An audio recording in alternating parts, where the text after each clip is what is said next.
नमस्कार, बालविश Marathi baby world मध्ये सर्वांचं मनापासून स्वागत। हेल्दी बेबी फूड रेसिपी मध्ये आज आपण उन्हाळा विशेष भरपूर असे कार्बोहायड्रेट्स, फायबर, फ्लुइड असणारी vitamin A, B6, C, E आणि K नी भरपूर असणारी, मुलांना खूप जास्त एनर्जी देणारी, त्यांचे प्रत्येक वाढ आणि विकासामध्ये मदत करणारी, बाळाचं डायजेशन बूस्ट करणारी आणि मुलांना हायड्रेटेड ठेवणारी, अतिशय टेस्टी, खूप झटपट बनणारी एक रेसिपी पाहणार आहोत। ही रेसिपी तुम्ही 6 महिन्यापेक्षा मोठ्या बाळाला देऊ शकता। वयानुसार तुम्हाला ही कस्टमाइज करायची आहे।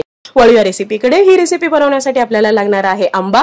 मार्केटमध्ये आता खूप जास्त आंबे आलेले आहेत आणि अद्वैतचं सगळ्यात फेवरेट फळ कोणतं असेल तर ते आहे आंबा। आणि मार्केटमध्ये आंबा आल्या आमच्या घरामध्ये आंबा आलेला आहे आणि त्याची ही रेसिपी मी अद्वैतला देत आहे। तर हे छान आंबे तुम्हाला कट करून घ्यायचा आहे। व्यवस्थित पिकलेला असा आंबा असावा।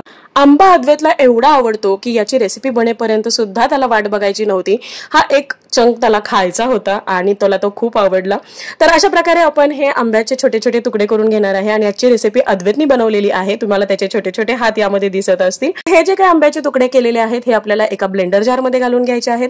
त्यामध्ये आपल्याला घालायची आहे साई किंवा साईचं थोडंसं दूध। मी साधारणतः अर्धी वाटी दूध आणि त्याबरोबरची साई सुद्धा घेतलेली आहे। साई टोटली ऑप्शनल आहे, मुलांना आवडत असेल तर घाला, पण यामध्ये जर तुम्ही साई घातली तर याला छान असा थिकनेस यायला मदत होते। हे अर्धी वाटी दूध मी यामध्ये घालणार आहे। तुम्हाला ज्या पद्धतीने कन्सिस्टन्सी हवी आहे त्यानुसार तुम्ही दुधाचं प्रमाण कमी जास्त करू शकता। हवं तर थोडं पाणी थोडं दूध सुद्धा तुम्ही यामध्ये घालू शकता। तर दूध आपण यामध्ये घालून घेतलेलं आहे। त्यानंतर फ्लेवर साठी यामध्ये घालायचं आहे आपल्याला थोडंसं वेलदोडे, त्यानंतर थोडीशी साखर। आंबा खूप गोड असेल तर नाही घातलं तरी चालेल, पण मी ते छोटा चमचा एक साखर घातलेली आहे। थोडंसं केसर घालायचे आहे, 4 ते 5 स्ट्रँड्स, हे सुद्धा ऑप्शनल आहे। आणि हे ब्लेंडर मध्ये छान असं ब्लेंड करून घ्यायचं आहे। स्मूथ फ्लफी असं याचं टेक्स्चर बनेल या पद्धतीने। साधारणतः 1 ते 2 मिनिट तुम्हाला हे मिक्सर मध्ये किंवा ब्लेंडर वरती फिरवून घ्यायचं आहे, जेणेकरून हे सगळे इन्ग्रेडियंट एकजीव होतील आणि याचा छान असा फ्लफी स्मूथ असा एक मिल्कशेक तयार होईल। तुम्ही ते पाहू शकता, खूप असं छान आपलं हे टेक्स्चर दिसतं आहे। अगदी सगळे पदार्थ छान असे ब्लेंड झालेले आहेत, तुम्ही ते पाहू शकता।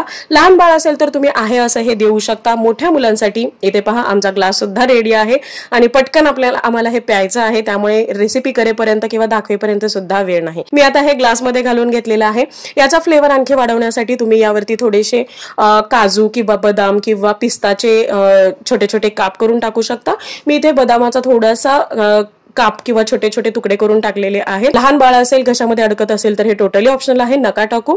आणि हे तुम्ही बाळाला किंवा लहान मुलांना खायला देऊ शकता। बाळाच्या छोट्या भुकेसाठी किंवा स्नॅक्ससाठी हे एक खूप बेस्ट असं एक रेसिपी आहे किंवा मिल्कशेक आहे की जो तुम्ही बाळाला देऊ शकता। मुलांचं वजन वाढवण्यासाठी, डायजेशन बूस्ट करण्यासाठी आणि बाळाला भरपूर एनर्जी देण्यासाठी, हायड्रेटेड ठेवण्यासाठी अगदी बेस्ट असा हा ऑप्शन आहे। पटकन बनतो, जरूर ट्राय करा आणि तुमच्या मुलांना आवडला की नाही ते सांगायला विसरू नका। Thanks for watching.